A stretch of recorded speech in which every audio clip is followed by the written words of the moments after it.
sampai selesai ya. Hari ini kita akan membahas kasus yang sempat booming di tahun 1981, yaitu kasus Debut 13. Nah, karena ini kasusnya belum terungkapkan, jadi kita akan coba kasih tahu ke kalian untuk yang kalian belum tahu. Iya, simak ya. Oke, jadi kronologi kasus Debut 13 ini berawal dari dua orang satpam yang nemuin dua kardus di depan gedung Setiabudi. Jadi awalnya dua orang satpam ini nemuin kardus dan udah lapor ke polisi setempat. Tapi polisi setempat pas itu lagi sibuk ngurusin jalan. Jadi dia tuh kayak nggak notice kalau misal situ ada kardus juga. Terus abis itu karena udah dibiarin aja, ada dua orang gelandangan yang nemuin kardus itu. Terus abis itu mereka dibuka.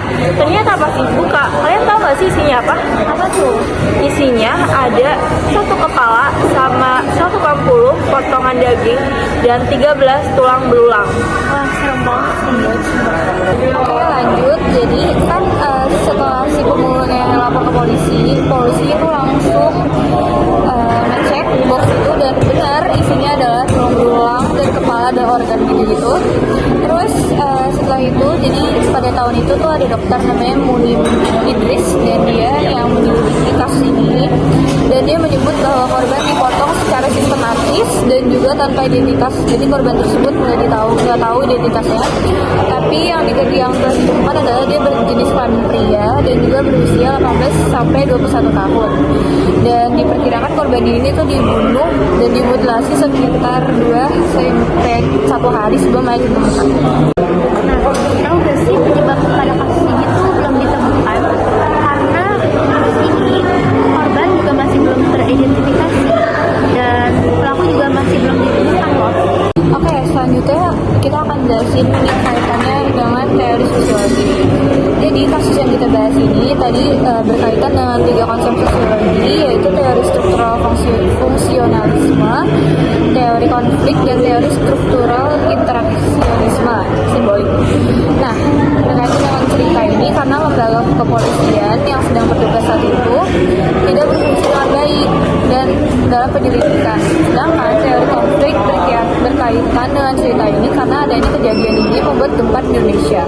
Karena pada tahun itu ini adalah kasus mutilasi pertama. Nah, setelah itu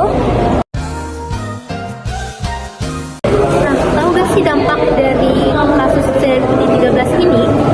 Nah, dengan adanya kejadian ini, kejadian Debut 13 ini membuat satu Indonesia itu ricuh dan juga heboh karena ini juga merupakan kasus mutilasi yang pertama kali ada di Indonesia. Solusi dari kejadian ini adalah kita harus dapat membuat banyak bukti dan harus dapat mengidentifikasi korban dengan baik.